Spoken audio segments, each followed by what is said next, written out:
Hi hello welcome to our dream trip to Vietnam. ഞങ്ങളപ്പോൾ ഹോട്ടലിൽ check in ചെയ്തിട്ട് fresh ഒന്നും ആവാതെ നേരെ ഇറങ്ങിയത് ആ സിറ്റി എക്സ്പ്ലോർ ചെയ്യാൻ വേണ്ടിയിട്ടായിരുന്നു. പോകുന്ന വഴി ഹോയൻകിയം ലേക്കൊക്കെ പാസ് ചെയ്ത് അതിൻ്റെ വ്യൂ ഒക്കെ കണ്ടിട്ട് നേരെ ഞങ്ങൾ എത്തിയത് ഹെനോയുടെ ഏറ്റവും ഇമ്പോർട്ടൻ്റ് ആയിട്ടുള്ള വ്യൂയിലോട്ടാണ്, അല്ലെങ്കിൽ ഏറ്റവും ഇമ്പോർട്ടൻ്റ് ആയിട്ടുള്ള സ്ട്രീറ്റിലോട്ടാണ്, the magic of Hanoi, that is the train street. പക്ഷേ ഞങ്ങൾക്ക് കിട്ടിയ സമയം ആക്ച്വലി 3:30 ആയിരുന്നു. ഞങ്ങളൊരു 5 മിനിറ്റ് ലേറ്റായി. അപ്പോൾ ഞങ്ങൾക്ക് കാണാമായിരുന്നു ഞങ്ങൾ അവിടെ എത്തിയ ഉടനെ ഞങ്ങളുടെ ട്രെയിനിങ് പാസ് ചെയ്യുന്നത്. അപ്പോൾ അവിടെ കുറച്ച് റെസ്ട്രിക്ഷൻസ് ഉണ്ട് കേട്ടോ. അതായത് ഇപ്പം ഉള്ളിലോട്ട് ഇരുന്ന് നമ്മൾ ഏതെങ്കിലും ഒരു കഫേയിൽ ഓർഡർ ചെയ്ത് ഇരുന്നാൽ മാത്രമേ നമ്മൾ ആ ട്രെയിൻ സ്ട്രീറ്റിനകത്തേക്ക് വിടുന്നുള്ളൂ. സെക്യൂരിറ്റി റീസൺസ് ആണ് പറഞ്ഞത് ഗൈഡ്.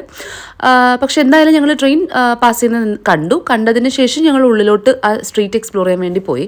പക്ഷെ അവിടെ ആണെങ്കിലും വിയറ്റ്നാമീസ് പോലീസിൻ്റെ നല്ല ചെക്കിംഗ് ഉണ്ടായിരുന്നു. പിന്നെ അവർ നമ്മളെ കണ്ടു കഴിഞ്ഞാൽ ഉടനെ തന്നെ ഇറങ്ങി പോകാനായിട്ട് ഇങ്ങനെ പറഞ്ഞുകൊണ്ടേയിരിക്കും.